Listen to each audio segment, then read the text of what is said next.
잘 오셨습니다. 하나님의 은혜와 평강이 우리 귀한 성도님들의 삶에 넘치시기를 축복합니다.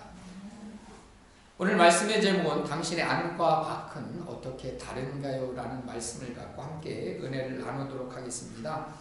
2020년에 개봉된 2002년이죠. 2002년 2월 달에 개봉한 영화 뷰티풀 마인드라는 영화가 있습니다.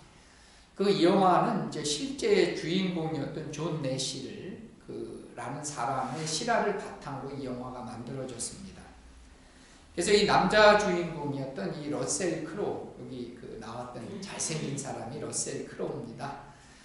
이분이 이제 그 정신분열증이라고 하고 요즘은 이제 그걸 조금 어감이 조금 그렇다 해서 조현병이다 이렇게 얘기합니다. 그래서 정신분열증 환자를 잘 표현해줬다라고 하는 영화입니다. 이 뷰티풀 마인드라고 하는 영화는 내시 균형 이론이라고 하는 것들을 만들어서 1994년에 노벨 경제학상을 탔던 존 내시의 일생을 영화로 담은 영화였습니다. 그래서 이 영화를 보면서 이 많은 이 의사들이 이 정신병 환자, 정신분열증 환자의 그러한 병을 잘 표현해줬고 이 정신분열증 환자는 비록 병에 걸렸을지라도 치료될 수 있는 병이라고 하는 것들을 알려준 그런 영화라고 합니다. 그래서 이 정신분열증은 누구나 걸릴 수 있다라고 합니다. 그래서 존 내시 같은 천재라고 해서 이제 비껴가지도 않고요. 그다음에 러셀 크로우가 또 어디서 또 영화에 나왔냐면 글래디에이터라고 하는 검투사 영화도 나왔습니다. 이렇게 근육질의 남자라고 할지라도 이 정신분열증에 걸릴 수 있다고 합니다. 통계 조사에 따르면 정신분열증 환자는 100명 중에 1명 정도 걸린다고 합니다. 그리고 국민건강보험공단에서도 조사를 해보니까 2000년도에 입원 환자 중에서 몇 위 같을까요? 의외로 많습니다. 5번째에 드는 병이라고 합니다. 제일 많이 걸리는 병이 뭔지 아시죠? 여러분들도 혹시 가본 분들이 있을 텐데 별로 이렇게 반갑지 않은 치질이 1위입니다. 그 다음에 백내장, 폐렴, 맹장염에 의해서 5위를 차지했던 병입니다. 그래서 이 뷰티풀 마인드라고 하는 이 영화 속에서 보면 이 정신분열증 환자라고 할지라도 아름다운 마음을 가질 수 있다는 것을 보여줄 수 있습니다. 비록 그의 정신은 어렵고 힘들지만 그의 영혼은 파괴되지 않고 아름다운 그러한 삶을 살아갈 수 있는 따뜻한 마음을 가지고 살아갈 수 있다라고 하는 것을 이 영화는 보여주고 있습니다. 그래서 사실상 이 정신분열증 환자는 이 뇌 속에 신경 전달 물질이 균형이 깨지면서 이것이 일어난다라고 합니다. 그래서 이거는 어떤 심리 치료기보다는 그래서 약물 치료를 주로 많이 하게 됩니다. 그 다음에 외부적으로 대인관계 속에서 충격이라든지 외상이라든지 감염 등 이런 것 때문에 이 정신분열증이 생기기도 합니다.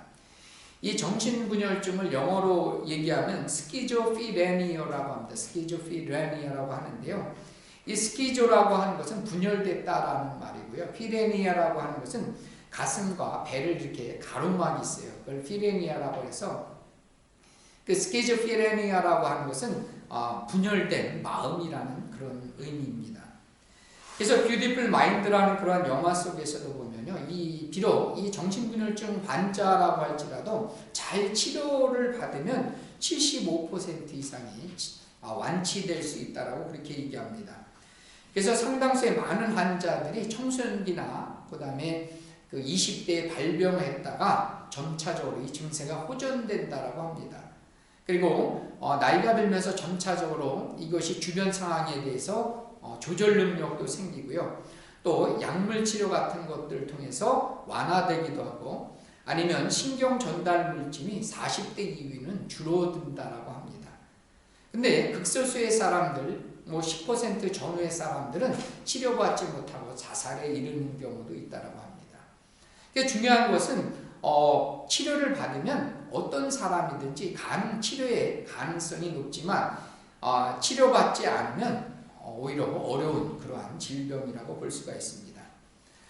오늘 말씀에 등장하는 서기관들과 바리새인들이 오늘 말씀에 등장하는데요. 예수님께서 7번이나 걸쳐서 여러분 23장 마태복음 23장 그 앞에서 보면 7번이나 예수님이 뭐라고 이 서기관들과 바리새인들을 책망하셨냐면 화 있을진저라는 그런 책망을 하십니다. 심지어는 이들에게 뭐라고 표현하냐면 독사의 자식들아라고 하는 말까지 하게 됩니다. 그래서 이 서기관들과 이 바리새인들은 책망을 넘어서 거기다가 뭐까지 받냐면 하나님의 심판에 이르는 사람들의 대표자입니다. 그래서 오늘 말씀에 이렇게 보면요, 그들은 일종의 우리가 정신분열은 뭐라 했어요? 분열된 마음이라는 거죠. 그래서 이 서기관들과 바리새인들도 겉과 이 안이 너무나 다른 사람들의 그러한 모습을 보여주고 있다는 겁니다. 한마디로 분열된 모습, 진짜 나의 모습으로 살지 않는 가짜 나의 모습으로 살아가는 사람들이라는 얘기입니다.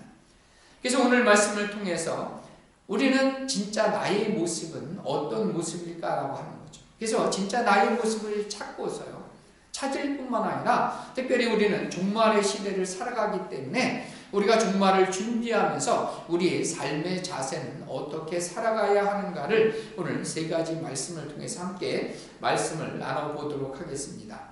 그 첫 번째는 나에 대한 진실한 통찰이 필요하다는 겁니다. 제가 참 좋아하는 단어 중에 이 통찰이라는 단어입니다. 영어로 말하면 그 insight라는 단어가 있어요. insight. 바로 내가 나를 아는 거죠. 아, 그렇구나. 내가 왜 그런 말을 했고 내가 왜 그렇게 행동했는가를 알아야 된다는 얘기입니다. 이것이 우리 모두에게는 필요하다는 얘기입니다. 여러분 얘기했지만 예수님께서는 7번에 걸쳐서 화 있을진저라고 서기관들과 바리새인들을 책망하고 있다는 거죠.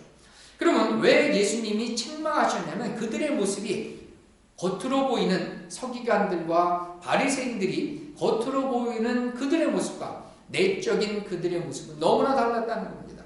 오늘 27절에도 나오지만 그들은 뭐라고 표현했어요? 휘칠한 무덤이라고 표현했어요.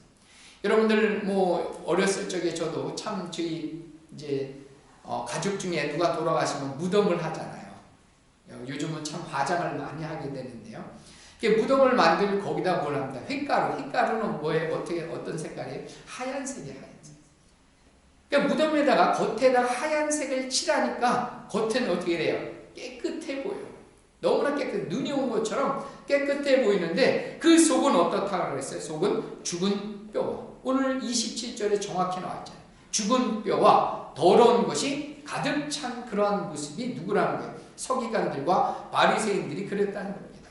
그래서 이들은 예수님이 말했던 외식하는 사람들의 대표자입니다. 외식과 불법이 가득한 사람이라는 얘기예요. 여러분, 외식이라는 건 뭐예요? 우리가 외식하러 가는 거 참 좋은 일이죠. 근데 그런 외식이 아니라 겉을 꾸미는 겁니다. 속과 겉이 다르다는 겁니다. 정신분열증 환자처럼 분열된 마음을 가지고 살아가는 사람들이라는 얘기입니다. 여러분, 우리 안에는 진짜 내가 있고요, 남에게 보이고 싶은 내가 있다라고 하는 겁니다. 뭐가 있다라고요? 진짜 내가 있어요. 내가. 그 다음에 나뿐만 아니라 뭐가 있다고요? 남에게 보여주고 싶은 내가 존재한다라는 얘기입니다. 여러분께서 사람들이 돈이나 명예나 요즘에 여성분들은 뭐 여기에는 참 그러신 분들이 없는데 명품을 좋아하는 분들이 있고요. 메이커를 좋아하는, 브랜드를 좋아하는 사람들이 있어요. 물론 옷은 브랜드를 사는 게 좋기는 합니다. 여러분들이 물론 뭐 시장 가서 사셔도 되는데 될 수 있으면 우리가 브랜드 옷을 입는 것은 좋을 때가 있긴 있습니다. 근데 많은 사람들이 돈이나 명예나 권력을 가지고 그것으로 자기의 겉을 치장하게 됩니다. 그러나 그 치장은 허상일 뿐이라는 거죠. 그래서 야고보서에는 뭐라고 표현하면 아침 안개 같다라고 그랬어요. 내가 붙잡으려고 하지만 여러분 해가 뜨면 어떻게 돼요? 안개가 그냥 없어지는 거예요. 자욱한 안개일지라도 해가 뜨면 언제 그랬느냐 싶은 그냥 신기루처럼 없어지는 겁니다. 그런데 그거를 내가 집착하는 거예요. 그걸 붙잡는 거예요. 왜냐하면 나의 겉에 있는 나의 모습을 꾸미기 위해서 그렇다는 겁니다. 여러분, 영화 그 뷰티풀 마인드에서 보면 그 기숙사에서 이 존 내시가 기숙사 생활을 합니다. 근데 기숙사는 혼자 쓰는 방인데 누가 나오냐면 찰스라는 인물이 그와 함께 생활하는 거예요. 그럼 찰스는 누구예요? 그의 눈에만 보이는 허상이에요, 허상. 근데 원래 이 정신분열증 환자는 원래 이렇게 눈에 보이기보다는 청각적으로 많이 들려온다고 합니다. 근데 영화는 시각적인 그러한 영상을 조금 더 부각시키기 위해서 그것을 시각적으로 드러냅니다. 찰스라는 인물이 등장하게 되는데요. 근데 이게 이제 나중에 이제 나이가 드는데 찰스는 그 다음에 어린 아이들까지 나와요. 자기는 늙어가는데 찰스는 뭘까요? 맨날 똑같은 모습으로 나오게 돼요. 그러니까 어느 날 이 존 내시가 드디어 그것을 깨달은 거예요. 아, 이게 가짜구나라고 하는 거죠. 그가 눈에 보여 그와 함께 얘기하고 그와 함께 생활했던 그 찰스라는 인물이 그의 눈에 보이는 진짜가 아니라 가짜라는 것을 깨닫게 됩니다. 그래서 자기 눈에 보이는 것이 진짜라는 것이 아니라고 하는 것, 가짜라는 것을 깨닫기 시작하면서 그가 치유되기 시작하는 거예요. 그러면서 그가 이제 나이가 들면서 그와 함께 생활하는 거예요. 그러니까 얘기하면 들어주는 거예요. 여러분 암 환자들도 그렇지 않습니까? 암과 싸우기보다는 암과 동행하는 거죠. 친구처럼 여기는 거죠. 완치될 수 없으면 같이 함께 생활하는 거죠. 이런 거죠. 불편한 동거지만 인정하는 거예요. 그러면서 그 안에서 치유가 일어나기 시작했다. 그래서 진정한 치유, 진짜 나를 발견하는 것은 이렇듯이 뭐가 일어나야 돼요? 내 안에 진짜라고 하는 거예요. 무엇이 진짜고 무엇이 허구인지를 깨닫기 시작하는 거예요. 근데 우리에게 있는 진정한 치유가 일어나는 것은 어디에서 시작되냐면 예수님을 만남으로부터 시작됩니다. 내가 누구인가? 라고 하는 거죠. 우리가 흔히 그런 질문을 던지지 않습니까? 내가 누구인가? 라고 하는 거. 어디서 왔고 내 인생의 목적은 무엇이고 또 어디로 가야 될 것인가를 우리는 고민하게 되는 거죠. 그것이 거창하게 철학적인 질문이 아니더라도 우리는 날마다 그런 질문을 할 수 있습니다. 여러분 그 질문에 대한 해답은 어디서 발견할 수 있는 거예요? 오직 그리스도 예수 안에만 있는 줄 믿습니다. 오직 예수 안에 있을 때 나의 삶이 무엇인지 어디로 가야 될지를 또 나의 인생의 목적이 무엇인지를 우리는 비로소 알게 됩니다. 이것을 가장 잘 깨달았던 인물이 누구였을까요? 사도 바울이었어요. 사도 바울. 그 사도 바울은 지금으로 말하면 서울대 나온 사람이에요. 학식이 대단한 사람이었어요. 최고의 학문을 배웠던 사람이었어요. 최고의 가문 속에서 로마의 시민권자였어요. 여러분 한국에 살면서 쉽게 말하면 미국의 시민권자를 가졌고 하버드대 나온 사람이라고 생각해보세요. 여러분 그런 사람이 사도 바울이었어요. 그런 사도 바울이 예수님을 만나고서부터 그의 인생은 바뀌어지기 시작했습니다. 그러면서 그는 예수님을 만나고 그의 인생은 빌립보서 3장 8절과 9절에 나온 대로 이렇게 고백하고 있어요. 우리 같이 함께 빌립보서 3장 8절의 9절을 읽어보겠습니다. 또한 모든 것을 해로 여기면 내 주 그리스도 예수를 아는 지식이 가장 무상하기 때문이다. 내가 그를 위하여 모든 것을 잊어버리고 배설물로 여기는 그리스도를 얻고 그 안에서 발견되려 함이니 내가 가지고 있는 의는 율법에서 나는 것이 아니요 오직 그리스도를 믿음으로 말미암는 것이니 곧 믿음으로 하나님께로부터 난 의라. 아멘. 여러분 그가 가졌던 것 자랑할 것이 너무나 많이 있었어요. 그는 자랑할 것 외모 빼놓고는 그는 참 외모는 잘생기지 않았다라고 합니다. 근데 그 외모 빼놓고는 그는 학문이나 가문이나 자랑할 것이 너무나 많았는데 그리스도 예수 안에서 다른 것들은 다 배설물과 같이 여겼다는 거죠. 그가 최고로 여긴 것은 그가 얼마나 많이 배웠느냐라고 하는 거죠. 어느 가문 출신이냐라고 하는 거죠. 얼마나 많은 재산을 소유했느냐가 아니라 그리스도 예수 안에 있는 믿음, 의 이것이 중요한 인생을 살았다는 얘기입니다. 여러분 우리도 우리가 가지고 있는 것 이것에 대해서 우리가 주장할 수 있어요. 이것으로 나를 나타낼 수 있다는 거죠. 그러나 그것은 뭐가 그랬어요? 신기루처럼 허구라는 거죠. 가짜인 거죠. 오직 내 진짜 나는 어디서 발견되는 거예요? 그리스도 예수 안에 있는 나를 발견할 때 진짜 나의 모습을 발견할 줄 믿습니다. 이것만이 하나님께서 의를 의로 여기시는 거예요. 의롭다고 여기시는 거예요. 다른 것들은 우리가 얼마나 많은 재산을 갖고 어떤 일을 했고 이런 것들은 하나님은 의로 여기지 않는다는 거예요. 오직 그리스도 예수 안에 있는 그 믿음을 하나님께서는 오직 의로 여기시는 줄 믿습니다. 그래서 여러분들이 오늘 말씀을 듣는 우리 모든 그리스도 예수 안에 있는 나를 발견할 때 비로소 내가 나 된 것을 발견하는 그러한 통찰이 생겨날 줄 믿습니다. 두 번째는 나의 인생의 끝에는 반드시 뭐가 있어요? 하나님의 심판이 있음을 알아야 된다는 겁니다. 여러분 오늘 말씀의 29절에 보니까 하나님께서는 이 서기관들과 바리새인들을 향해서 하나님은 뭘 하세요? 심판을 선언하세요. 심판을. 왜 심판을 선포하시냐면 그 바리새인들과 선지자들은 이 어떤 사람이었어요? 서기관들은 하나님의 말씀을 맡았던 사람, 그리고 그것을 보존하고 가르쳤던 사람들이 서기관들과 바리새인들이었어요. 근데 이들은 그 하나님의 말씀을 받았지만 선민의식과 특권의식에 젖어서 오히려 선지자들의 무덤을 만들고 비석을 꾸몄어요. 그러면서 그들은 이불로 나는 그들과 관련이 없다라고, 상관이 없는 사람, 그런 부류의 사람이 아니라고 얘기하고 있어요.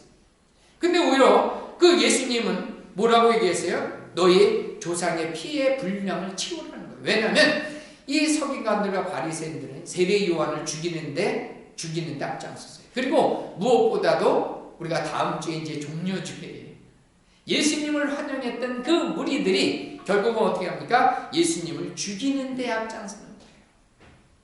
그래서 이들을 향해서 예수님은 33절에 뭐라고 얘기했어요? 뱀들아 독사의 새끼들아, 이렇게 얘기하는 거예요. 예수님이 이런 얘기를 하셨어요. 독사의 자식들아, 너희 지옥의 판결을 피할 수 없다라는 그러한 준엄한 심판의 메시지를 전하고 있다는 거죠. 이들은 겉만 화려하게 꾸몄다는 거죠. 내면은 깨끗하지 못한, 그리고 하나님의 말씀을 받았다는 특권의식을 가지면서 오히려 예수 믿는 사람들 더 믿지 못하게 만드는데, 그리고 예수님을 죽이는데 앞장섰던 이들에게는 결국 올 것이 뭐만 했어요? 심판과 죽음밖에 없다는 얘기입니다. 그래서 하나님의 복음을 배척했던 이 서기관들, 그리고 유대민족들은 이제 다음 시간에도 유대민족의 역사에 대해서 제가 잠깐 얘기하겠지만요. 여러분 이들은 예수님 그 죽음 이후에 결국 어떻게 돼요? 전 세계에 뿔뿔이 흩어지게 됩니다. 그래서 AD 70년, 그 다음에 그 이후에 유대인들은 전 세계에 흩어져서 1948년에 우리나라처럼 해방을, 그들이 독립을 맞이할 때까지 거의 2000년 동안 제2의 출애굽을 당하게 되는 거죠. 그래서 이렇듯 하나님의 심판을 받게 되는 그러한 그 운명에 놓이게 되는 것이 서기관들, 바리새인들, 그리고 유대민족이었다는 얘기입니다. 그래서 우리는 로마서 14장 11절, 12절 말씀을 우리가 같이 함께 읽어보도록 하겠습니다. 기록되었을 때 주께서 이르시되 내가 살았느니 모든 무릎이 내게 꿇을 것이요 모든 혀가 하나님께 자백하리라 하였느니라. 이러므로 우리 각 사람이 자기 일을 하나님께 직고하리라. 아멘. 여러분 우리가 하나님의 그 심판대 앞에 그것을 백보자 심판이다 이렇게 흔히 얘기합니다. 그 하나님의 심판 때 믿는 자나 믿지 않는 자 누구나 다 서게 되는 거예요. 예의 없이 서는 겁니다. 그래서 하나님 앞에 섰을 때 우리가 행한 일들을, 그래서 저는 이제 뭐 그런 얘기도 했지만 그 신과 함께라는 영화를 뭐 저도 얘기를 몇 번 했었어요. 그 신과 함께 보면 지옥 간 그 모습이 나오잖아요. 지옥 가서 그 자기가 행한 대로 심판을 받아요. 그 영화 속에서 자기가 어떤 죄를 저질렀는가 그렇게 그 죄에 따라 심판을 받는 영화가 신과 함께라는 영화인데요. 이게 좀 성경과 비슷해요. 그러나 성경과 달라요. 성경적인 영화는 아닙니다. 여러분 믿지 않는 자나 믿는 자나 우리 모두는 하나님의 심판대 앞에 서는 거예요.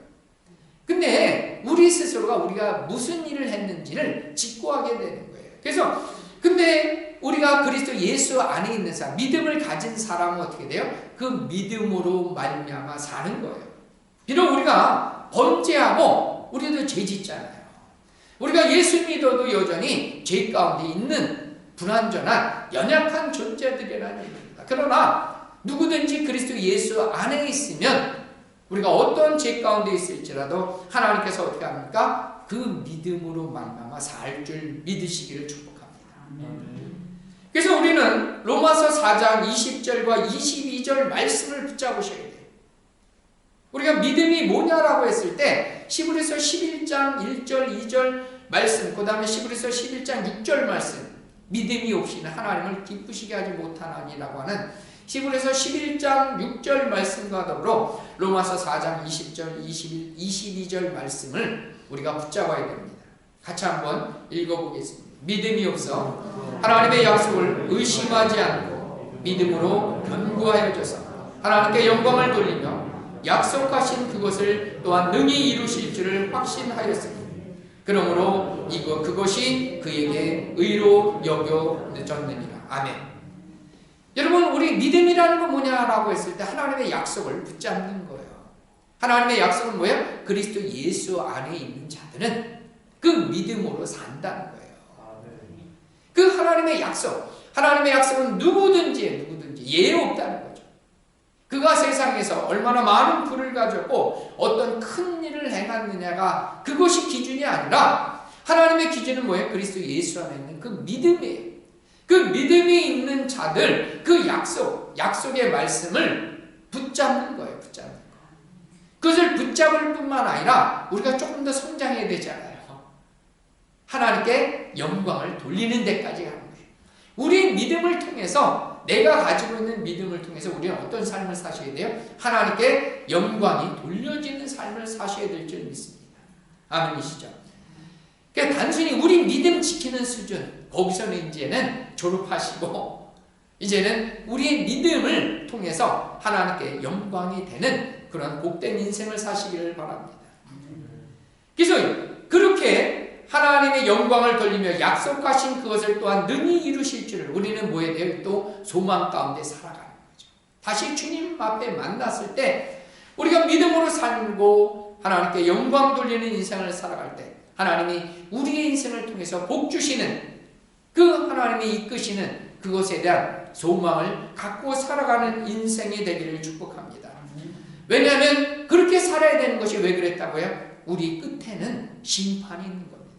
서기관들과 바리새인들만 심판이 있는 것이 아니라 우리 모든 믿는 자들에게도 동일하게 심판이 있고요. 실제적으로 심판은 누구부터 시작돼요? 하나님의 성전부터 시작돼요. 믿는 크리스찬부터 하나님의 심판이 시작되기 때문에 우리는 그것을 알고 또 하나님 앞에 직구하기 때문에 우리의 인생은 믿음에 견고해질 뿐만 아니라 하나님께 영광 돌리시는 복되고 귀한 인생을 살아가시기를 축복합니다. 그 다음에 세 번째는 나의 인생은 이미와 아직 사이에 있음을 알아야 된다는 겁니다. 나의 인생은 이미와 아직 사이라는 것 사이에 있다는 얘기입니다. 여러분, 이 오늘 말씀 마태복음 23장에 이제 지나서 24장은 예수님께서 마지막 종말에 대한 말씀을 하십니다. 그래서 이 마태복음 이 24장 그 넘어서는 이제 예수님의 십자가 그러한 형들이 준비되고요. 그 다음에 27장에 가서 예수님이 십자가에 죽으시고 부활하시는 장면이 28장까지 연결됩니다. 그래서 20장 17절에 보면은요, 예수님께서 예루살렘에 올라가십니다. 그래서 예수님께서 마지막으로 한 3번 정도 예루살렘에 올라가셨는데요. 그 예루살렘에 마지막으로 올라가시는데 왜 올라갔어요? 마지막으로 십자가를 지시기 위해서 올라가신 거죠. 인류를 구원하시기 위해서 대속제물로 십자가에 죽으시기 위해서 예수님은 예루살렘에 올라가신다는 겁니다. 그리고 마태복음 21장 23절서부터는 이제 서기관들과 바리새인들과 논쟁을 벌입니다. 그래서 이들의 논쟁을 벌이면서 그와 관련된 교훈의 말씀을 하시는 것이 이제 21장에 얘기하시고요. 그 논쟁을 마치시키면서 그들이 얘기한 대로 듣지 않고 믿지 않기 때문에 말씀을 맡았다는, 말씀을 가르치는 그들이 오히려 믿지 않기 때문에 하나님이 예수님이 선포할 거는 뭐밖에 없어요? 화 있을진저. 7번에 거쳐서 화를 선포하시고 심판을 선포하시는 그러한 종결적인 결론적인 부분이 오늘 우리가 함께 읽었던 마태복음 23장 27절 말씀입니다. 그래서 그 하나님의 심판을 선포하시면서 이어서 예수님은 34절서부터 36절까지 이 세대는 하나님이 보내신 선지자와 복음을 전하는 자들은 핍박을 받고 고난을 당할 것을 얘기하고 있다는 겁니다. 그래서 예수님께서 예루살렘에 입성했다는 것은 뭐의 시작인가요? 결국 종말의 시작이라는 거죠. 그러니까 종말을 향한 시작이라는 거죠. 그러나 이 종말은 예수님이 죽으심으로 끝나는 종말이 아니라는 거죠. 오히려 예수님이 죽으시고 어떻게 했어요? 사흘 만에 다시 살아나셨고, 그분은 부활하시고 승천하셔서 그리고 다시 재림의 왕으로 이 땅에 오시게 된다는 겁니다. 여러분, 사도행전 1장 11절을 보면요, 예수님이 승천하실 때 뭐라고 얘기하냐면, 갈릴리 사람들아 어찌하여 서서 하늘을 쳐다보느냐. 너희 가운데 하늘로 올라지신 이 예수는 하늘로 가심을 본 그대로 다시 오시리라. 하늘로 올라가신 그대로 다시 오시릴 것을 말씀하셨습니다. 그래서 예수님이 죽으신 다음에 다시 오신다는 건 무슨 때요? 심판의 날이라는 거예요. 심판의 날. 심판의 날은 종말의 날이라기도 합니다. 그러나 이 예수님이 다시 오는 종말은 어떻다 그랬어요? 이미와 그러나 아직이라는 말의 의미를 씁니다. 이미 그러나 아직. Already but not yet이라는 거예요. Already but not yet. 그러니까 이미 시작이 됐지만 아직은 아니라는 거예요. 아직. 여러분, 예수님께서 이미 시작됐어요. 왜냐하면 왜 이미 시작됐어요? 언제 예수님이 오실지 모르니까 그 종말의 시간표는 가고 있다는 거죠.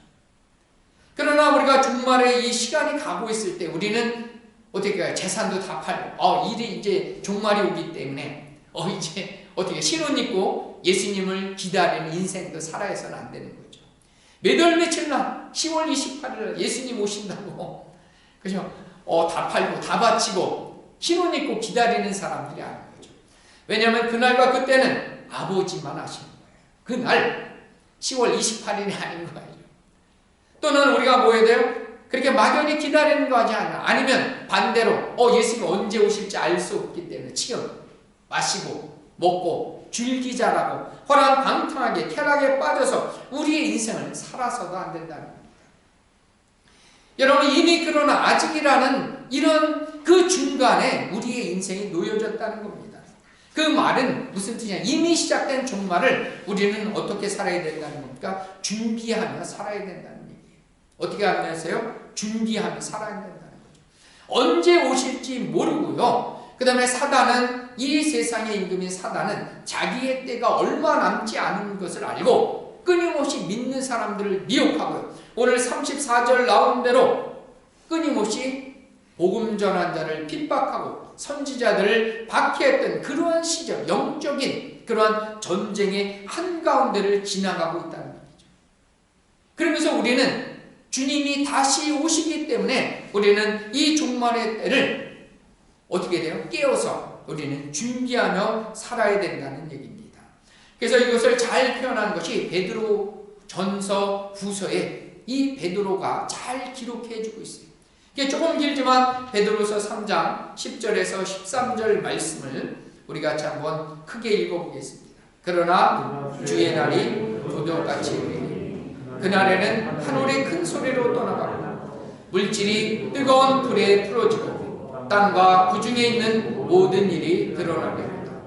이 모든 것이 이렇게 풀어지리니 너희가 어떠한 사람이 되어야 마땅하냐. 거룩한 행실과 경건함으로 하나님의 날에 임하기를 바라보고 간절히 사모하라. 그날에 하늘이 불에 타서 풀어지고 물질이 뜨거운 불에 녹으려니와 우리는 그의 약속하신 대로 의가 있는 곳인 새하늘과 새 땅을 바라보도다. 아멘. 여러분, 예수님이 오실 때는 모든 것이 풀어지는 거예요. 다 해체되는 거예요. 그래서 남아나는 것이 없다는 거죠. 영화 보면, 영화 같은 데 보면 이게 다 이렇게 그 뿔뿔이 신기루처럼, 가루처럼 이렇게 다 없어지죠. 뭐 영화 얘기했으니까 어벤져스에도 이렇게 나오죠. 그 영화 속에서 보면 다 이렇게 먼지처럼 이렇게 사라지는 거예요. 이 세상이, 우리가 살아가는 이 세상이 그렇게 된다는 거죠. 근데 세상이 없어지면 어떻게 해요? 그러나 믿는 자들은 어디에 사는 거예요? 새하늘과 새 땅에 사는 거예요. 그래서 이 세상 것이 없어지고 하나님이 만드신 새하늘과 새 땅에서 주와 함께 영원히 살게 되는 인생이랍니다. 여러분, 이렇게 종말의 시기가 오기 때문에 우리는 어떠한 사람이 되어야 마땅하냐라고 합니다. 여러분 스스로에게 질문을 던져보세요. 주님이 분명히 다시 오시고 하나님의 심판이 있기 때문에 우리는 어떤 인생을 살아가야 되느냐라고 하는 얘기죠. 여러분, 이거에 대한 대답을 질문을 하고 베드로는 대답을 하고 있어요. 뭐라고 대답했어요? 거룩한 행실과 경건함으로 하나님의 날이 임하기를 사모하라. 여러분, 초대교회 성도들은 뭐라고 얘기합니까? 마라나타라고 얘기해요. 마라나, 주 예수여 어서 오시옵소서. 그들은 주 예수님에 대한 부활의 신앙을 가졌기 때문에, 종말에 대한 신앙을 가졌기 때문에 그들은 죽는 것에, 순교를 당하는 것이 두렵지 않아요. 왜? 주님이 오신다는 것을 거의 직접 듣다 싶었어요. 주님이 떠나시면서 다시 오신다고 얘기하셨으니까 그들은 누구보다도 이것을 확실하게 믿었던 사람들이 누구 있어요? 초대교회 성도들이 있어요. 그러니까 그들은 죽음이 두렵지 않은 거예요. 여러분, 이게 2000년 전의 사건이지만 누구에게 말씀하신 거? 우리 모두에게 오늘 말씀하신 거예요. 그럼 우리도 어떻게 돼요? 초대교회 성도들처럼 우리도 어떻게 돼요? 죽음이 두렵지 않은 거예요. 여러분, 오히려 주님 만날 것이 기쁘게 될 줄 믿습니다. 주님 오시는 것에 대해서 우리는 오히려 두렵지 않은 거예요. 오히려 주 예수여 어서 오시옵소서. 우리는 오늘 당장 지금 주님을 만날 것을 오히려 기대하면서, 오늘 주님을 만나니까 우리는 어떻게 되어 있어요? 경건하게 살아야죠. 오늘 하루 사과나무를 심는 게 아니라 우리는 뭐 하셔야 돼요? 오늘 한 사람이라도 예수 믿게 하는데 우리는 힘쓰고 애써야 될 줄 믿어야 됩니다. 여러분, 이제 말씀을 정리하면서 여러분, 뷰티풀 마인드라는 그 영화 속에 존 내시의 인생을 아름답게 꾸몄습니다. 그는 정신분열증 환자로서 멋진 인생, 아름다운 인생을 살아갈 수 있다는 것을 영화로 보여주고 있어요. 근데 영화는 말 그대로 뭐야? 우리가 픽션이에요, 픽션. 꾸며낸 거예요. 각색을 했지만. 여러분, 영화 속에서는 뭘 나타나지 않으면 이 존 내시가 동성애자였습니다. 그리고 그 영화 속에서는 이제 부부가 아름다운 부인을 얻습니다. 그래서 결혼 생활을 하는데 실제적으로 이혼을 했어요. 이혼을 했던 그런 가정이 있어요. 물론 나중에 이 영화 속에서는 나오지 않지만 나중에는 다시 결합을 하게 돼요. 그리고 2015년 5월 19일 날에 이들은 그 수학계에 권위 있는 상인 아벨상이라는 것이 있다고 합니다. 이 아벨상을 받기 위해서 출국했다가 2015년 5월 23일 미국으로 귀국해서 집으로 가는데 무슨 일이 벌어졌어요? 교통사고가 나서 두 명 다 존 내시와 아내가 즉사하게 됩니다. 여러분, 이 조현병 환자이면서 천재 수학자예요. 그리고 이 존 내시는 노벨 수상자였어요. 노벨 경제학상을 받았어요.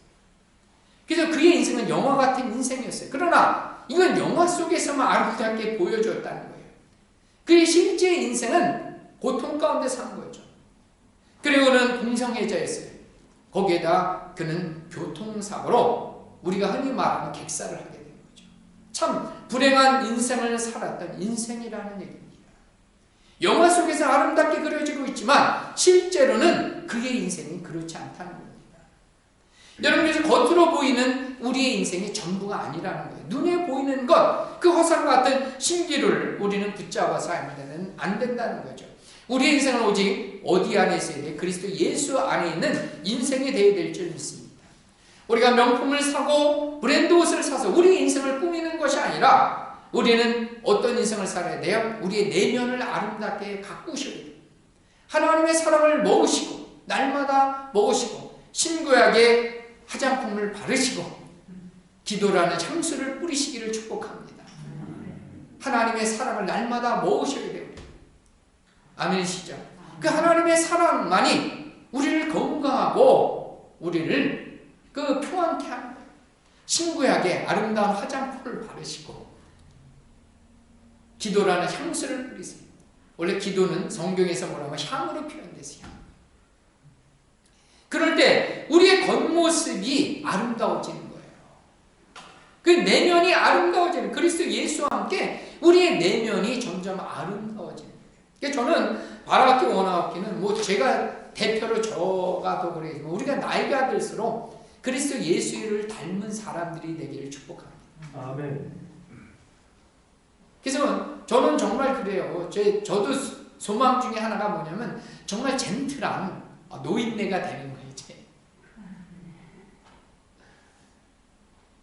나이 들어 꼬창꼬창하고 목소리 되게 큰데 목소리 큰 노인네가 아니라 정말 온화한, 그 영화 속에서 나온 그런 사람이 아니라, 여러분 그건 어떻게 돼요? 우리의 내면이 그리스도 예수 안에 있을 때 가능한 겁니다. 그래서 예수님을 닮은 그런 모습으로 바뀌었을 때 그런 삶을 살아가는 사람만이 어떻게 해요? 겉도 아름다워지는 거예요. 겉을 꾸며서 속이 아름다운 것이 아니라 우리의 내면에 그리스도 예수가 함께 할 때 우리의 그것이 뭐가 되는 거예요? 우리의 밖의 모습도 하나님을 닮은 멋진 크리스찬이 될 줄 믿습니다. 그래서 밖과 안이 다른 것이 아니라 우리의 내면이 아름다워 겉도 아름답고 하나님께 영광을 돌릴 수 있는 멋진 그리스도 예수의 인생을 살아갈 수 있는 저와 여러분들이 되시기를 예수님의 이름으로 축복합니다. 우리 같이 함께 오늘 말씀을 생각하면서 함께 기도하도록 하겠습니다. 우리는 겉을 꾸미는데 우리가 애쓸 수 있습니다. 물론 필요한 거예요. 우리의 내면, 우리의